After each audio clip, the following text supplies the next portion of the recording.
బండి సంజయ్ మతాన్ని అడ్డు పెట్టుకొని రాజకీయం చేయడం, మతాన్ని అడ్డు పెట్టుకొని బతకడమే జరుగుతున్నటువంటి తీరుతెన్నులు తప్ప తెలంగాణ వ్యాప్తంగా బోనాల పండుగ బ్రహ్మాండంగా జరుగుతూ ఉంది. లోక కళ్యాణం జరగాలని హైదరాబాద్ మహానగరంలో కూడా బోనాల పండుగ సందర్భంగా రాష్ట్ర ప్రభుత్వం అన్ని ఏర్పాట్లను కూడా చేసినటువంటి సందర్భంలో అన్ని గుళ్లకు ఆర్థికంగా రాష్ట్ర ప్రభుత్వ పక్షాన్ని నిధులు వెచ్చించి గుళ్ళు గోపురాలకు సంబంధించినటువంటి స్వయంగా గౌరవ ముఖ్యమంత్రి గారు మహంకాళి అమ్మవారి సన్నిధిలో రాష్ట్ర ప్రభుత్వం పక్షాన పట్టు వస్త్రాలు సమర్పించడము, ఆ బోనాల పండుగలో పాల్గొనడము, లోక కళ్యాణం జరగాలని చెప్పని రాష్ట్రం బాగుండాలి, సుభిక్షంగా ఉండాలి, చక్కటి వర్షాలు పడాలని వారు వేడుకున్నటువంటి సందర్భం కూడా మనం చూసాం. ఈ బోనాల పండుగను కూడా రాజకీయం చేయాలని చూస్తున్న బండి సంజయ్ తెలంగాణ వ్యాప్తంగా హైందవ సంస్కృతిని, ఆధ్యాత్మిక వాతావరణాన్ని, భక్తిభావాన్ని పెంపొందించేటువంటి క్రమంలో సుమారు 2,000 కోట్ల పైచీలకు నిధులు వెచ్చించి పలు ప్రాచీన కాలం నాటి దేవాలయాల అభివృద్ధి కోసం నిధులు వెచ్చించింది. దక్షిణ కాశీగా పేరుగాంచిన రాజన్న ఆలయ అభివృద్ధికి అయితేనేమి 250 కోట్లు ఇంచుమించు, అమ్మవారు బాసర సరస్వతి దేవాలయ అభివృద్ధి కోసమే కాని, భద్రాచలం సీతారామచంద్ర స్వామి ఆలయం కోసం బాసర 225 కోట్లు, భద్రాచలంలో 351 కోట్లు, అదేవిధంగా కాళేశ్వరంలో ముక్తేశ్వర స్వామి ఆలయ అభివృద్ధి కోసం సుమారు 225 కోట్ల పైచీలు.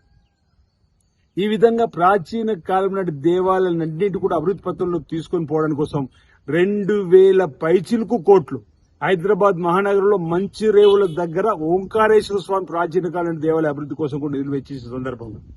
గోదావరి పుష్కరాలు వస్తున్న సందర్భంలో సుమారు 1,000 కోట్ల రూపాయలతోటి అభివృద్ధి జరపాలని చెప్పి తీసుకున్న నిర్ణయం 300 కోట్ల పైచీలకు ఇప్పటికీ విడుదల చేసినటువంటి సందర్భంలో బాసర నుంచి భద్రాచలం వరకు గోదావరి నది తీరం ఉన్నటువంటి దేవాలయాల అభివృద్ధి కోసం నిధులు వెచ్చించడము, లోక కళ్యాణం జరగాలని చెప్పని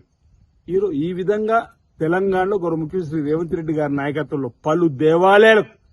నిధులు మంజూరు చేస్తున్నటువంటి తరుణంలో నేను ఒక్కటి అడుగుతున్న బండి సంజయ్ గారు,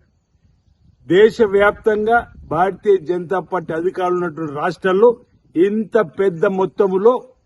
గుళ్ళు గోపురాలు ప్రాచీన కాలం నాటి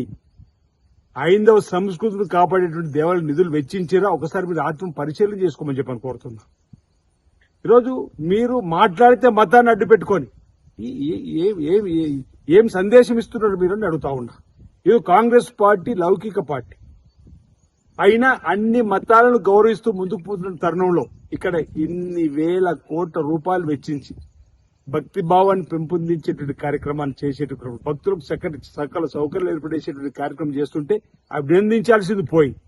ఈరోజు బోనాల పండుగను కూడా అడ్డు పెట్టుకుని మత రాజకీయం చేయడం శోచనీయమైన మాట సందర్భంగా చెప్తూ, నిజంగా మీకు చేతనైతే తెండి కేంద్ర ప్రభుత్వం ద్వారా నిధులు,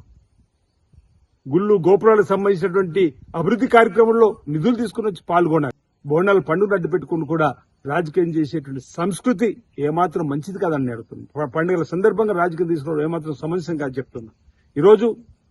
గోశాలకు సంబంధించి రంగారెడ్డి జిల్లా మొయినాబాద్ లో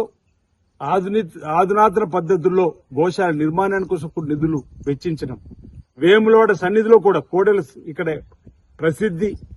కోరిన కోరికలు తీర్చుతండి కోడెలకు చెల్లిస్తానని చెప్పినటువంటి ఇక్కడ వస్తున్నటువంటి కోడెలు గాని ఇతరత్ర అంశాలను దృష్టిలో పెట్టుకుని గౌరవ ముఖ్యమంత్రి రేవంత్ రెడ్డి గారి కేబినెట్ లో వేములవాడ దగ్గర గోశాలకు వారు అనుమతి ఇచ్చిన క్రమంలో సుమారు 40 ఎకరాలు ఆధునాతనమైనటువంటి పద్ధతులు నిర్మించడానికి కోసం గోశాలకు వేములవాడ దగ్గర కూడా ఒకటి మేము ఇవ్వడం జరిగింది. ఈ విధంగా